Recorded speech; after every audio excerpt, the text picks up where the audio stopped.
I have a confession to make.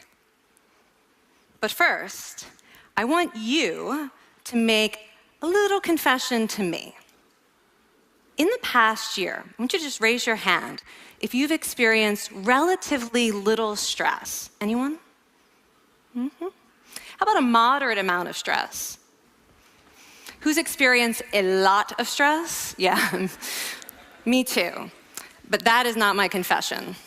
My confession is this: I am a health psychologist, and my mission is to help people be happier and healthier. But I fear that something I've been teaching for the last 10 years is doing more harm than good, and it has to do with stress. For years, I've been telling people stress makes you sick. It increases the risk of everything from the common cold to cardiovascular disease. Basically, I've turned stress into the enemy. But I've changed my mind about stress. And today, I want to change yours. Let me start with the study that made me rethink my whole approach to stress. This study tracked 30,000 adults in the United States for 8 years. And they started by asking people, how much stress have you experienced in the last year? They also asked, do you believe that stress is harmful for your health? And then they used public death records to find out who died. Okay, some bad news first. People who experienced a lot of stress in the previous year had a 43% increased risk of dying. But that was only true for the people who also believed that stress is harmful for your health. People who experienced a lot of stress but did not view stress as harmful were no more likely to die. In fact, they had the lowest risk of dying of anyone in the study, including people who had relatively little stress. Now, the researchers estimated that over the 8 years they were tracking deaths, 182,000 Americans died prematurely, not from stress, but from the belief that stress is bad for you. That is over 20,000 deaths a year. Now, if that estimate is correct, that would make believing stress is bad for you the 15th largest cause of death in the United States last year, killing more people than skin cancer, HIV, AIDS, and homicide. You can see why this study freaked me out. Here I've been spending so much energy telling people stress is bad for your health. So this study got me wondering, can changing how you think about stress make you healthier? And here the science says yes. When you change your mind about stress, you can change your body's response to stress. Now, to explain how this works, I want you all to pretend that you are participants in a study designed to stress you out. It's called the social stress test. You come into the laboratory, and you're told you have to give a 5-minute impromptu speech on your personal weaknesses to a panel of expert evaluators sitting right in front of you. And to make sure you feel the pressure, there are bright lights and a camera in your face, kind of like this. And the evaluators have been trained to give you discouraging nonverbal feedback, like this.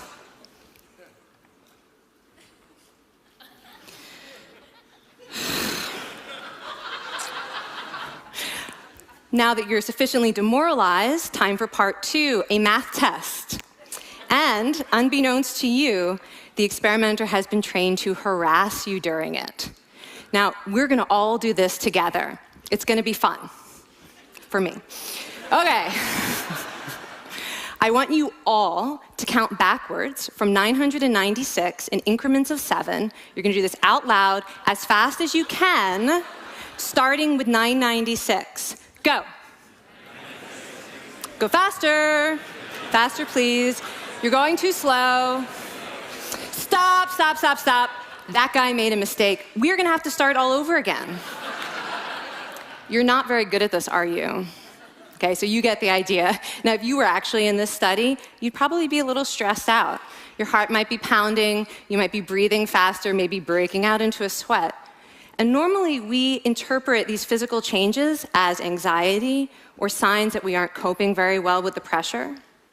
But what if you viewed them instead as signs that your body was energized, was preparing you to meet this challenge? Now, that is exactly what participants were told in a study conducted at Harvard University. Before they went through the social stress test, they were taught to rethink their stress response as helpful. That pounding heart is preparing you for action. If you're breathing faster, it's no problem. It's getting more oxygen to your brain. And participants who learned to view the stress response as helpful for their performance, well, they were less stressed out, less anxious, more confident. But the most fascinating finding to me was how their physical stress response changed. Now, in a typical stress response, your heart rate goes up and your blood vessels constrict like this. And this is one of the reasons that chronic stress is sometimes associated with cardiovascular disease. It's not really healthy to be in this state all the time. But in the study, when participants viewed their stress response as helpful, their blood vessels stayed relaxed like this. Their heart was still pounding, but this is a much healthier cardiovascular profile. It actually looks a lot like what happens in moments of joy and courage. Over a lifetime of stressful experiences, this one biological change could be the difference between a stress-induced heart attack at age 50 and living well into your 90s. And this is really what the new science of stress reveals, that how you think about stress matters. So my goal as a health psychologist has changed. I no longer want to get rid of your stress. I want to make you better at stress. And we just did a little intervention. If you raised your hand and said you'd had a lot of stress in the last year, we could have saved your life. Because hopefully the next time your heart is pounding from stress, you're going to remember this talk, and you're going to think to yourself, this is my body helping me rise to this challenge. And when you view stress in that way, your body believes you, and your stress response becomes healthier. Now, I said I have over a decade of demonizing stress to redeem myself from. So we are going to do one more intervention. I want to tell you about one of the most underappreciated aspects of the stress response. And the idea is this: stress makes you social. To understand this side of stress, we need to talk about a hormone, oxytocin. And I know oxytocin has already gotten as much hype as a hormone can get. It even has its own cute nickname, the cuddle hormone, because it's released when you hug someone. But this is a very small part of what oxytocin is involved in. Oxytocin is a neurohormone. It fine-tunes your brain's social instincts. It primes you to do things that strengthen close relationships. Oxytocin makes you crave physical contact with your friends and family. It enhances your empathy. It even makes you more willing to help and support the people you care about.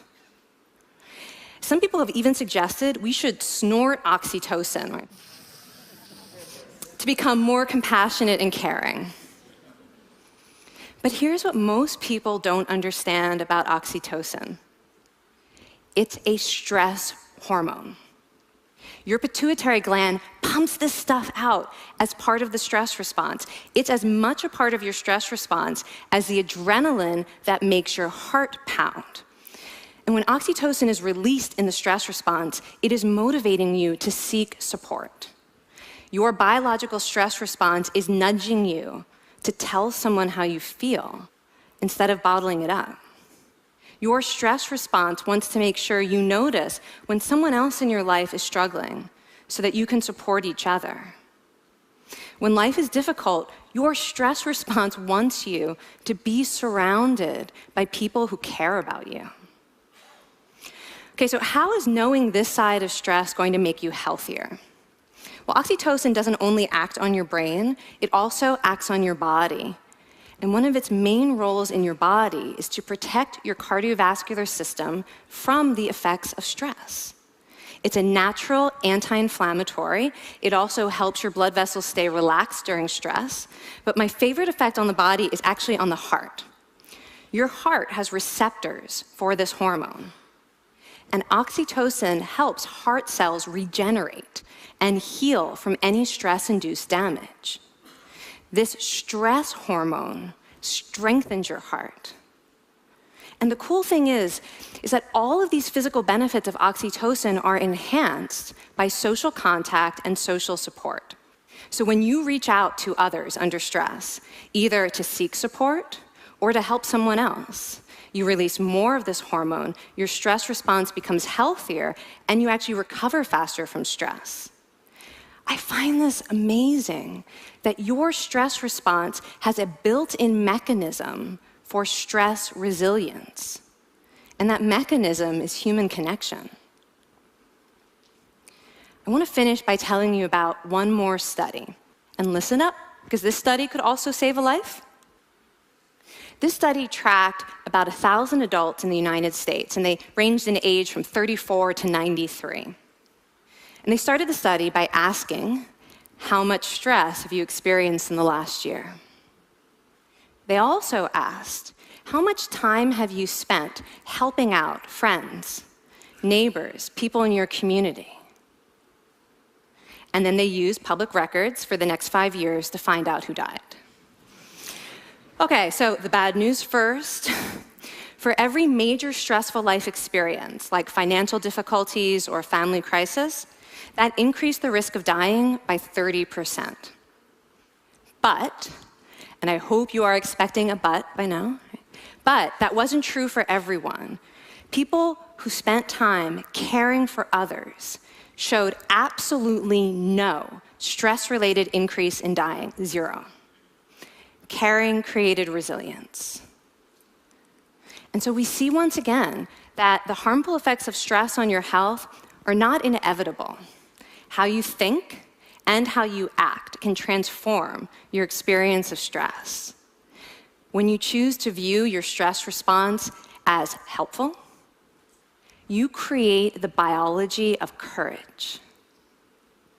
And when you choose to connect with others under stress, you can create resilience.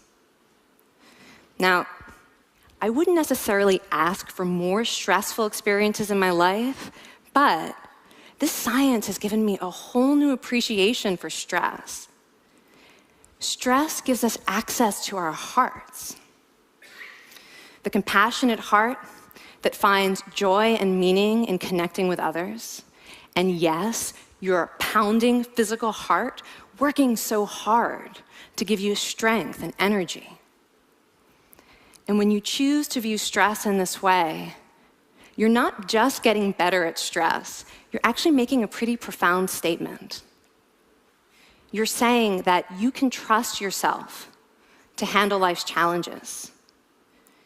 And you're remembering that you don't have to face them alone. Thank you. Thank you.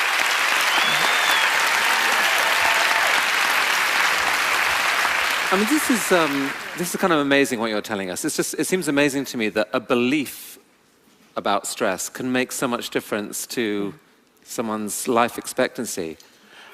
How would that extend to advice? Like if someone's making a lifestyle choice between, say, a stressful job and a non-stressful job, does it matter that which way they go, that it's equally wise to go for the stressful job so long as you believe that you can handle it in some sense? Yeah, and one thing we know for certain is that chasing meaning is better for your health than trying to avoid discomfort. And so I would say that's really the best way to make decisions, is go after what it is that creates meaning in your life, and then trust yourself to handle the stress that follows. Thank you so much, Kelly. Thank you. It's really cool.